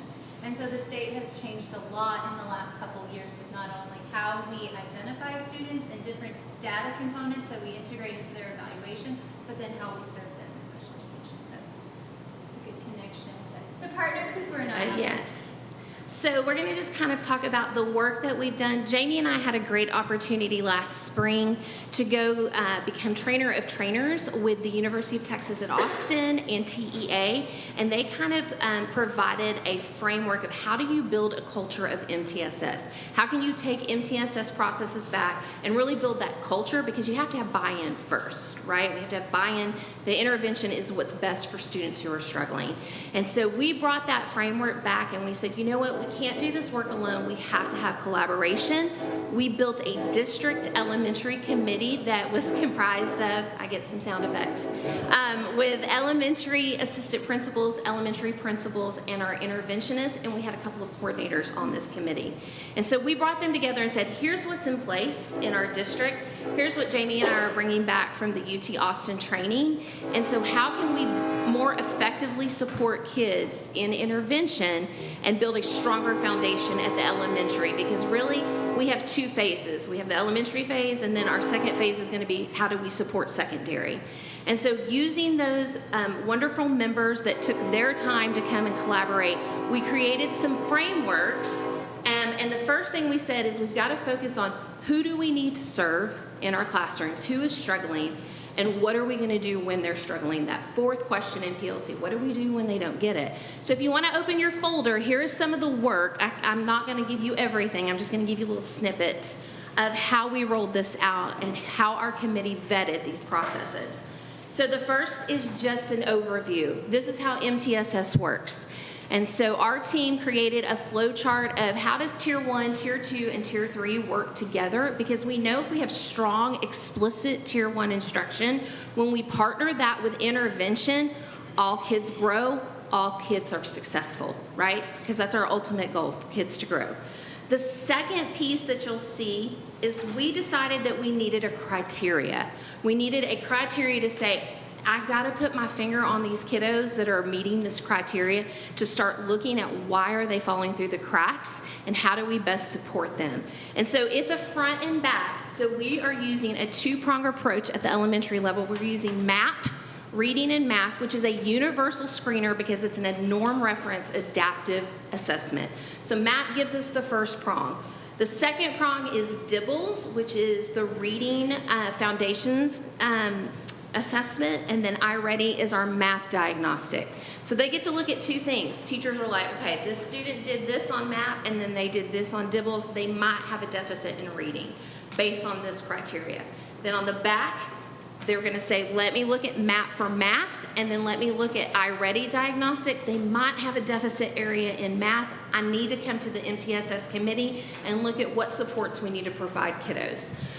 So that's the first two pieces our committee put together. I'm going to let Jamie kind of talk about the next steps we did after that. When we launched this work in the fall, we first met with our MTSS committee just to make sure everyone was on the same page, these revisions that we were working through were agreed upon.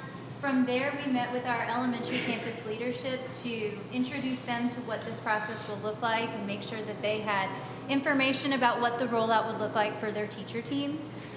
The next step was Cooper and I met with every campus. We got the opportunity to sit with every teacher team in their PLCs, so we did over 60 PLCs in the fall, just introducing teachers to what this new process was going to look like, what the criteria that Cooper just walked you through, how they were going to utilize that to identify what targeted interventions were needed for our students. So they're in their structure that was talked about earlier, and then they're doing other things possibly, but then y'all get a piece of that meeting.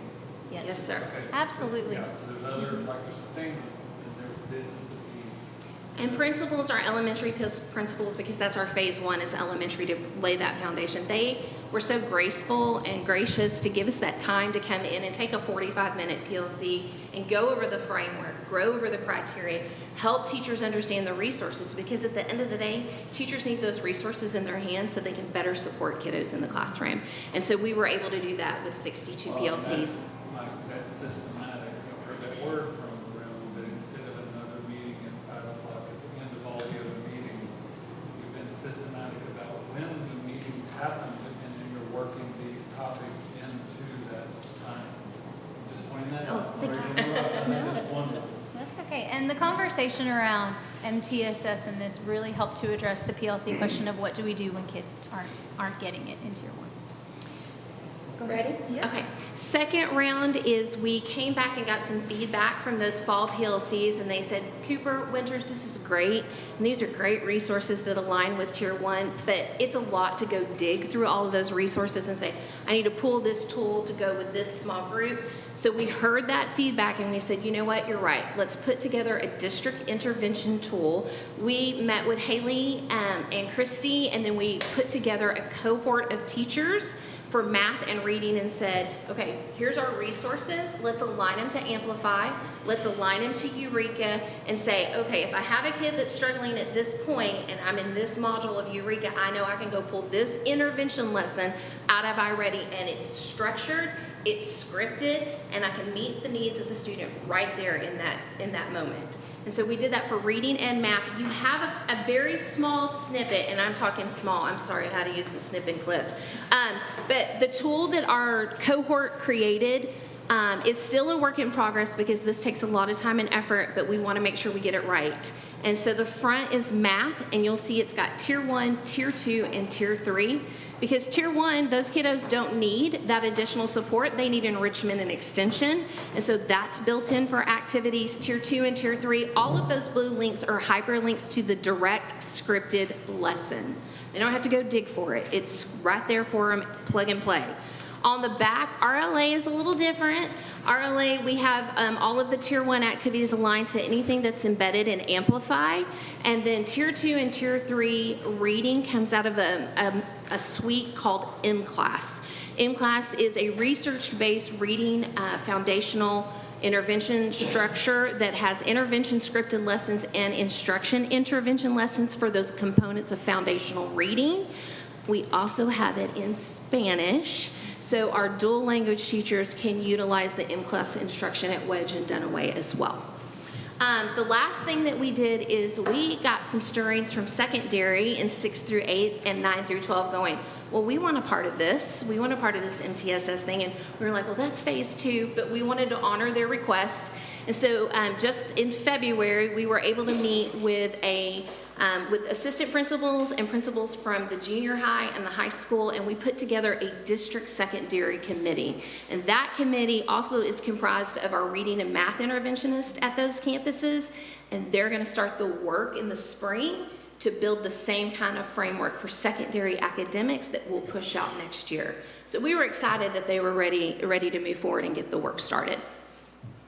Amy and I are looking forward to the fall of next year. We are going to offer the same training that we did at BOY to all of our new educators in WISD, our new to teaching and the new to WISD, to make sure that they're comfortable and familiar with our MTSS processes. We will also continue to follow up that introduction work at secondary with the help of the cohort, and then continue that PLC support ongoing throughout the year. Our goal is really to replicate those PLCs with the junior high and the high school that we did for elementary, because we've done 2 rounds with elementary, and we'll do a 3rd round with elementary, and then we're going to replicate that for secondary next year. Oh, did it move? Oh, this one doesn't move. Okay. We've kind of already talked about this, but I'll briefly go over this. The math resources that our teachers have that are aligned with our Tier 1 resources, this is in their hands every day. It is also reflected on that tool that I reviewed. Math, again, at Kinder, they have an Age of Learning platform, which can be independently worked on by a student, or teachers can pull lessons that are scripted out of that to build small group instruction.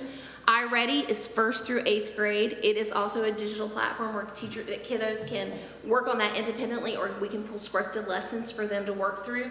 That lives within what's called Teacher Toolbox. Those are scripted lessons that the teachers really enjoy using during intervention. And then, of course, we have the math intervention tool that our district has created that you have a copy of.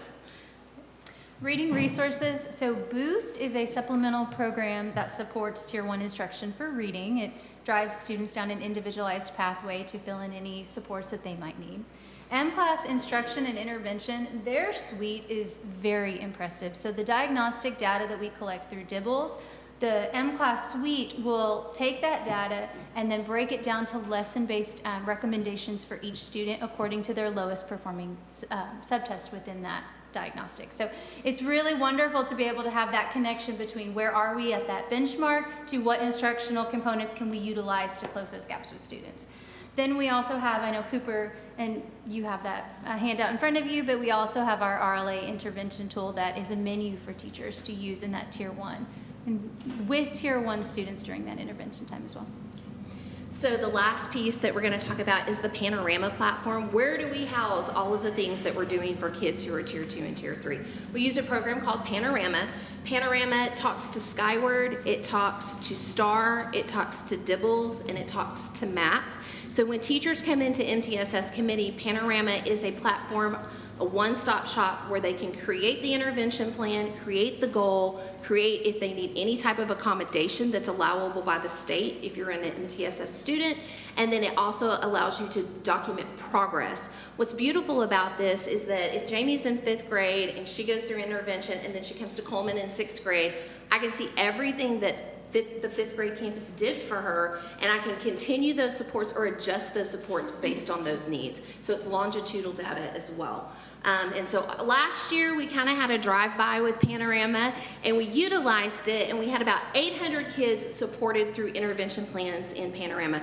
Since our push from August, currently we have 1,204 students being serviced from K through 12 in an intervention plan and progress monitor to fill those gaps and push them back into tier 1, because that's really our ultimate goal, is for them to be a tier 1 student and to fill in those gaps.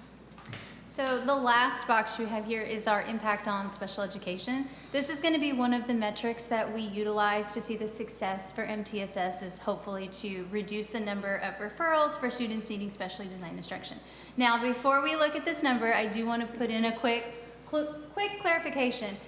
Texas just recently in the last couple of years changed how we identify and support students with dyslexia, and we are in the second phase of a multi-year phase to move those students that require instruction over to special education. So the numbers you see here for the 23-24 school year, we had 121 referrals from August to February.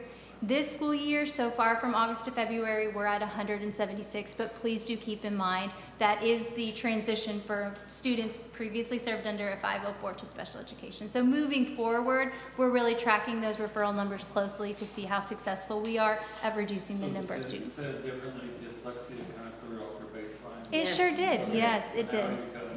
It is what it is. My wife's a diagnosis, so I hear about this regularly. Yes.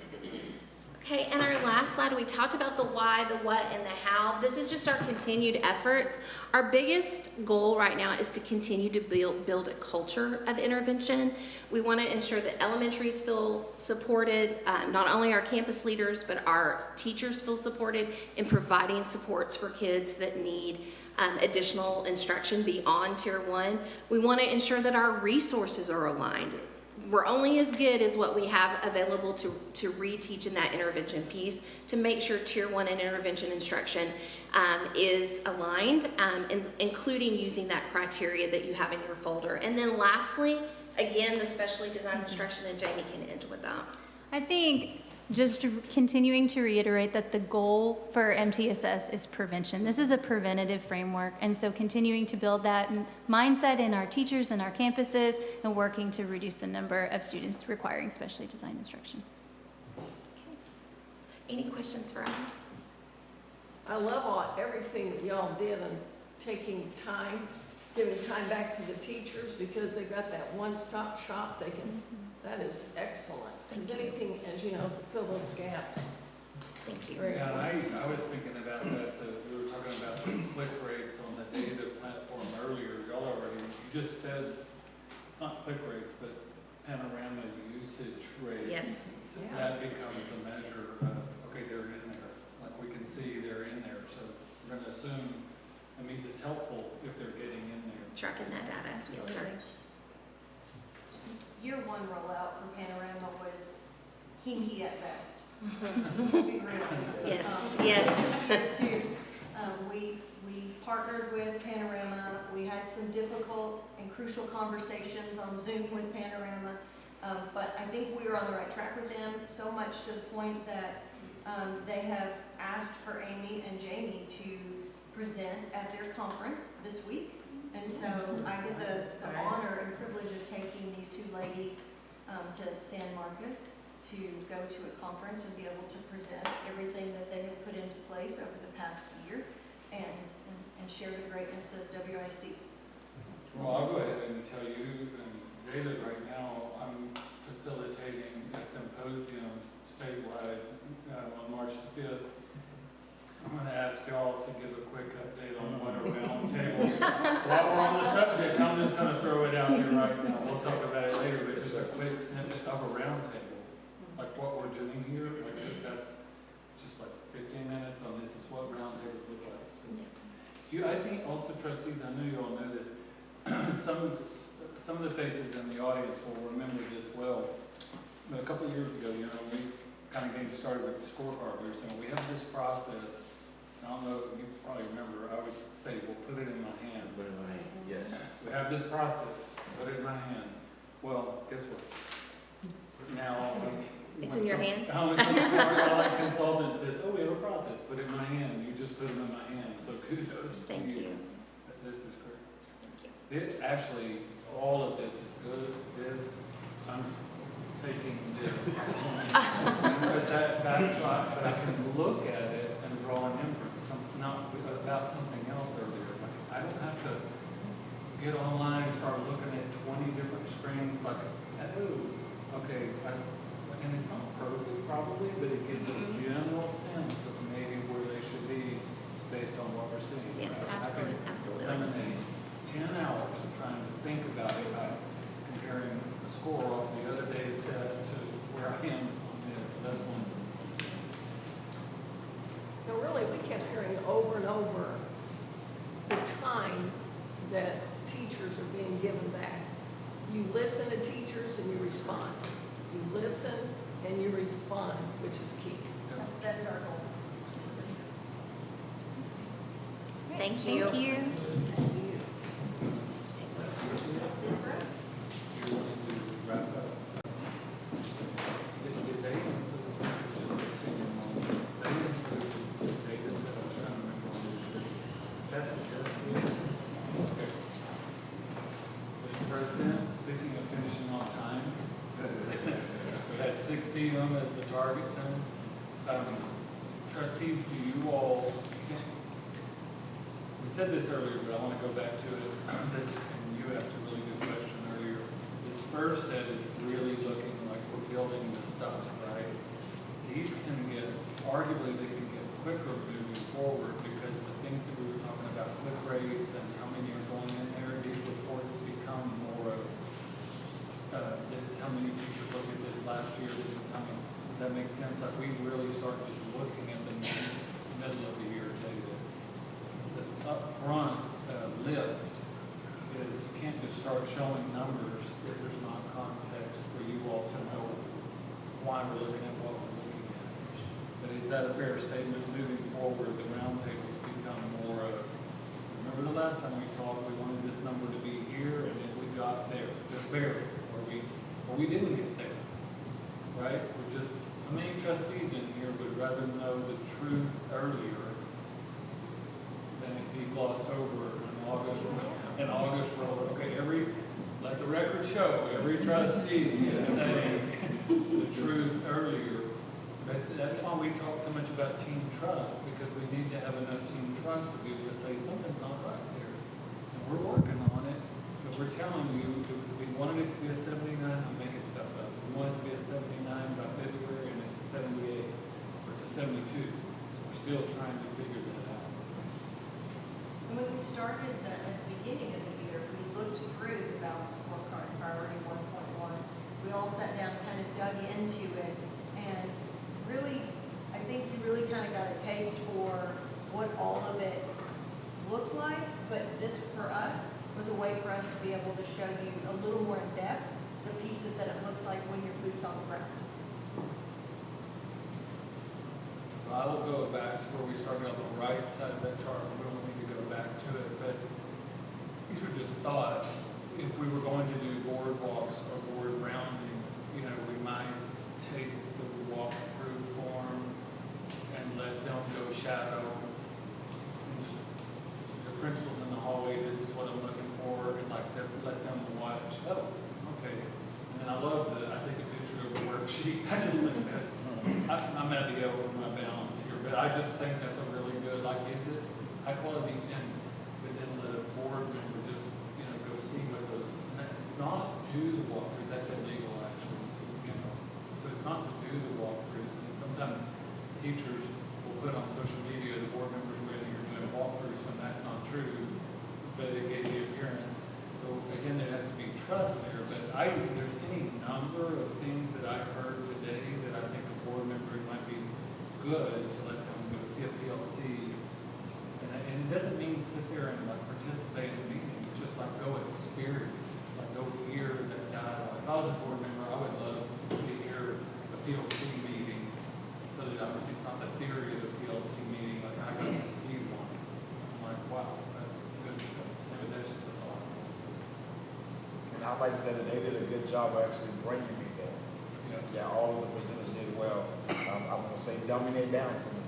Well, yeah, we talked about, I mean, sometimes if we get it to its essence, we understand it better, right? It's easy just to add more acronyms. But if we take it to what's the most important thing, I'll just say it this way. They probably thought at first they had an hour each. She said you have 10 minutes each, right? And so we're dumping slides on the PowerPoint, right? But then that process of them getting from 30 slides to 5 is critical because now we know what the most important stuff is. They're still going to go do all that stuff on those other 20 slides. But they learn, I would argue, I always learned when we tried to take 30 slides and make it 10. I always learned every time. We're calibrating that this is the most important stuff. They had the key highlights well. Yes. I'll make sure y'all heard that. He said, good job, hitting the key highlights. Thank you. Thank you for sharing. That's it, Mr. President. I do have one other thing that's on our agenda. We have a birthday, that we need to recognize today. Mr. Cooper, Thank you. happy birthday. I believe there's something over there for you to enjoy. Oh, wow. No, y'all can eat it here. I would love to see all those boys eat all that sugar. We'll be visiting you. Well, thank you so much. You Thank take you. it home to your family. Oh, wow. I don't know how old you are, and I don't want to know because I think that's illegal, but Or I know chocolate. that, the number's smaller than I'm mine, so 45. I can tell you. 45, I'm proud. So, before I adjourn, happy birthday, Mr. Thank you so much. Thank you. All right, at this time, I need a motion to adjourn. So, Motion by Mrs. Tillman, second by Ms. Kriegel.